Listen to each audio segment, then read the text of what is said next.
Hola, bienvenidos de nuevo a Biología a través de los números. En este video me gustaría que discutiéramos un poquito de qué está conformada una célula. La imagen típica que aprendemos desde la prepa en biología celular o en algún curso de biología molecular es que las células están compuestas principalmente de cuatro macromoléculas.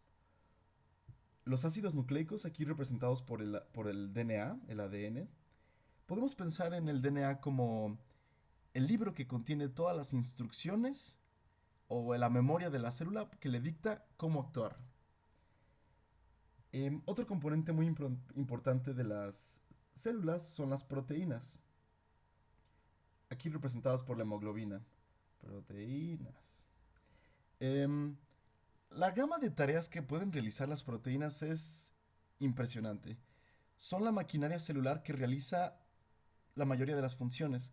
Por ejemplo, eh, sensan el ambiente, catalizan reacciones químicas, em, tienen funciones estructurales, por ejemplo en el citoesqueleto, en fin, podremos durar todo un curso sobre las tareas que realizan las proteínas.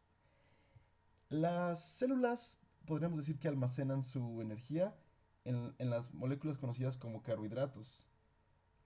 Los carbohidratos, aparte de almacenar energía, también tienen funciones, por ejemplo, de señalización, están en la membrana junto con proteínas para detectar el estado del ambiente, o tienen también funciones estructurales, por ejemplo, en la pared celular de plantas y de células bacterianas. Y lo que separa principalmente a la célula de su medio ambiente es lo que conocemos como lípidos. Aquí vemos un fosfolípido, eh, que son los componentes de la membrana celular, es decir, son la barrera que divide el contenido celular del exterior. Entonces, uno de los más grandes logros del siglo XX fue la deducción de cómo se conectaba lo que llamó Francis Crick como el lenguaje de los dos grandes polímeros. Probablemente han escuchado que el ADN está formado de cuatro diferentes bases que representamos con las letras A, C, G, T. Y sin embargo las proteínas están conformadas de 20 diferentes bloques, es como decir, de 20 diferentes piezas de Lego. Entonces la gran pregunta era, ¿cómo puedes pasar de un alfabeto de solo cuatro letras a algo que tiene 20 letras? Entonces, una de las grandes aportaciones de Francis Crick, aparte de descubrimiento de la estructura del ADN, fue entender este código genético. Podemos pensar que las palabras que forma el ADN se llaman codones. Una palabra de ADN está formada por tres bases de ADN. Y cada tres bases de ADN representa una de estas 20 letras de las proteínas.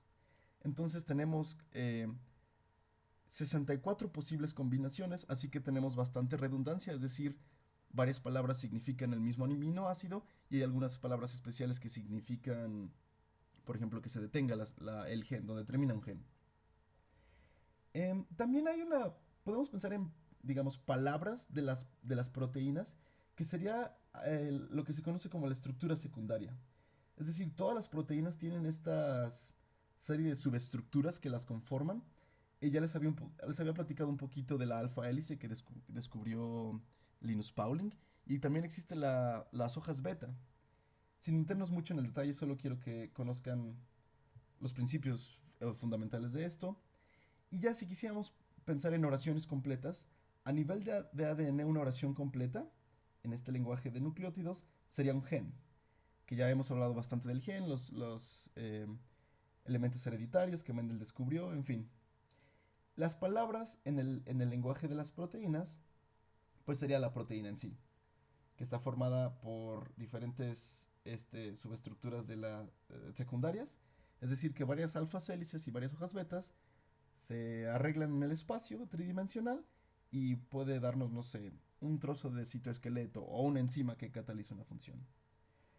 Pero entonces, bueno, esta es la imagen típica que tienes en un libro de biología molecular, donde estudias, digamos, la estructura atómica de cómo está conformado el ADN. Como les decía, hay cuatro bases, la adenina, la timina, la guanina y la citosina, y hay reglas de apareamiento muy específicas. La adenina con la timina siempre se unen a través de dos puentes de hidrógeno, y la guanina con la citosina se unen a través de tres puentes de hidrógeno. Bueno, no exactamente en las posiciones que lo dibujé, pero básicamente. Bueno, ya habrán escuchado probablemente que hay grupos fosfatos en la parte exterior del ADN con carga negativa, que hay un azúcar involucrado en la estructura y que luego aquí en el centro las bases se conectan entre ellas, como les decía, por los puentes de hidrógeno y así se conforma esta bellísima estructura de la doble hélice. Pero esto es una descripción muy compleja y muy precisa de todas las posiciones en el espacio del ADN. ¿Qué pasa cuando en física biológica queremos contestar cierta pregunta que solo involucra cierta característica del ADN? Entonces, um, lo que hacemos es, digamos, proyectar la complejidad de esta molécula a una imagen mucho más sencilla. Por ejemplo, si nos interesa en bioinformática conocer el contenido informacional, por ejemplo, de los genes, o ver las repeticiones de cierto patrón, o encontrar, no sé, varias predicciones que se hacen hoy en día con secuenciación masiva, lo que nos interesa del ADN es conocer su secuencia. Entonces, para nosotros, en ese caso, el ADN sería una serie de letras, donde la A siempre se junta con la T y la G siempre se junta con la C. Y ahí podemos hacer varias preguntas.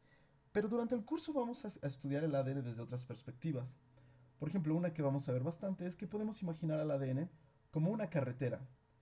Una carretera donde tiene ciertos estacionamientos, señalados aquí con el cuadrito más oscuro, donde ciertas proteínas les gusta pegarse con más frecuencia, con más afinidad.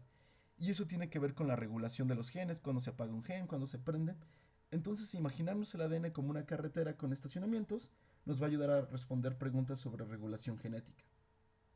A lo mejor lo que nos interesa es, por ejemplo, las propiedades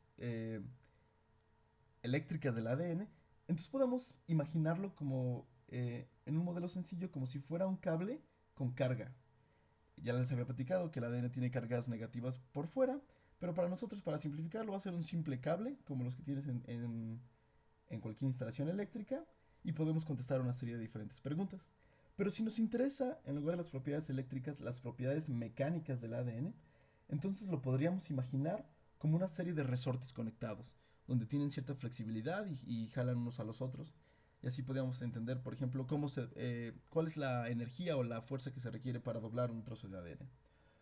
O podemos verlo desde otra perspectiva como una random walk o caminata aleatoria, donde nos interesa ver cómo se distribuye en el espacio de manera aleatoria. Las proteínas también podemos estudiarlas desde varias abstracciones, desde varias simplificaciones. Igual podría interesarnos su secuencia de aminoácidos, tal como la secuencia del ADN, o nos podría interesar a lo mejor un modelo más sencillo en el que en lugar de fijarnos específicamente cuál letra está en cuál posición, vemos si el aminoácido que está ahí es hidrofóbico, perdón, o hidrofílico, es decir, que le gusta el agua o que no le gusta el agua. Y eso nos va a ayudar a entender cómo se acomoda en el espacio, porque cuando está dentro de la célula, rodeado de agua, los aminoácidos que no les gusta agua tienden a esconderse en el centro de la proteína. Este diagrama que se conoce como diagrama de moño, supongo que es la traducción, es bastante utilizado en biología estructural y son simples simplificaciones sin detallar en dónde está cada átomo de la estructura tridimensional, lo simplificamos con esta clase de dibujos. A lo mejor también nos interesa estudiarla como una caminata aleatoria, al igual que el DNA, para entender cómo se dobla en el espacio. O podemos ver, esto lo vamos a ver en el curso más adelante, estudiar a una proteína como un simple receptor, una cajita que tiene cierta afinidad por ciertas moléculas que están flotando en el citoplasma. Entonces eso puede ayudarnos a entender cómo la célula sensa su ambiente. A lo mejor las proteínas también los podemos modelar como sistemas en dos estados, por ejemplo una enzima activa e inactiva. Esta clase de simplificaciones no quieren ignorar la tremenda complejidad de estas moléculas, sino que nada más estudiamos un pequeño aspecto de su estructura e incluso entre estos modelos, entre estas abstracciones pueden ser complementarios. Por ejemplo, estas dos visiones de como receptor y como estado en dos sistemas, podría ser que cuando la molécula se pega a la proteína, esta cambia de estado entre activa e inactiva. Entonces estas dos visiones de la proteína aquí serían complementarias. También vamos a estudiar no solo una molécula a la vez, sino complejos moleculares como la membrana celular. La membrana celular a lo mejor nos interesa estudiarla como una serie de resortes para ver su tensión. Podemos estudiarla como una superficie aleatoria O incluso en la producción de energía en la célula hay muchas cargas moviéndose a través de la membrana en la cadena de transportes de electrones, entonces podríamos modelar a la membrana como un circuito eléctrico. O incluso también, esto lo vamos a ver una vez que entremos a mecánica estadística, cómo la membrana es selectiva y elige que ciertas moléculas pasen y ciertas moléculas no puedan salir o entrar a la célula. También vamos a tomar la ambiciosa tarea de no solo modelar los componentes que forman a una célula, sino a la misma célula. Entonces, por ejemplo, el rockstar de la biología molecular conocido como E. coli, esta bacteria, podemos imaginarla en ocasiones como una serie de receptores, es decir, moléculas pegadas en su superficie que nada más están sensando el ambiente. O a lo mejor nos interesa la hidrodinámica de cuando está nadando y la vamos a modelar como un objeto que sufre ciertas fuerzas a la hora de moverse en el medio. O simplemente queremos ignorar los detalles mecánicos de cómo nada y podemos estudiar su nado como una caminata aleatoria, es decir, que la célula se va moviendo en direcciones aleatorias totalmente. O algo que también vamos a estudiar en el curso es estudiar a la célula como si fuera un circuito genético. Es decir, cómo el producto de un gen va y regula cómo se expresa el producto de otro gen. Y esto es un tema muy actual de estudio, donde queremos entender qué genes prenden y apagan otros genes, por ejemplo. También nos interesará a lo mejor estudiar lo que rodea a la célula, que en este caso podemos imaginarlo como el agua. Entonces, en ocasiones para nosotros el agua no van a ser moléculas de H2O, sino van a ser un montón de cajitas. Son espacios donde podemos acomodar otro tipo de moléculas. Y eso nos va a servir muchísimo en mecánica estadística para la predicción de varias propiedades de la célula. O a lo mejor nos interesa estudiar desde la hidrodinámica, el flujo o como un medio viscoso, de cómo se mueven ciertos motores moleculares dentro de la célula. O a lo mejor nos interesa estudiar la difusión de moléculas a través de este medio acuoso. O ver cómo afecta el plegamiento de las proteínas. Les platicaba que a algunos aminoácidos no les gusta estar en contacto con el agua, entonces se esconden, como estos azules aquí, dentro de la proteína, y a los que sí les gusta están en contacto con el agua. Entonces eso nos podría ayudar a entender cómo se pliegan las proteínas. O como medio dieléctrico, es decir, el agua está llena de cargas y estudiarlo cómo estas cargas afectan el comportamiento celular. Entonces, esta clase de imágenes son abstracciones que quiero que el mensaje del video sea que la literatura de la biología y de la biología molecular siempre está llena de caricaturas. Las caricaturas en realidad son abstracciones mentales donde lo que se está explicando solo se dibujan los elementos que son relevantes. Pero se quedan hasta ese nivel de caricatura, donde igual que en los modelos matemáticos ignoran muchos aspectos, pero solo lo describen de manera cualitativa con dibujos. Entonces lo que nosotros vamos a hacer durante el curso es matematizar, espero que esta palabra exista, caricaturas. Caricaturas. Es decir, vamos a darles un significado más cuantitativo y predictivo, como siempre lo repito, ignorando muchísimos de los detalles, pero conservando solo lo que nos importa para describir el fenómeno que estamos estudiando. Entonces, bueno, esto es todo para este video. Nos vemos en el siguiente video.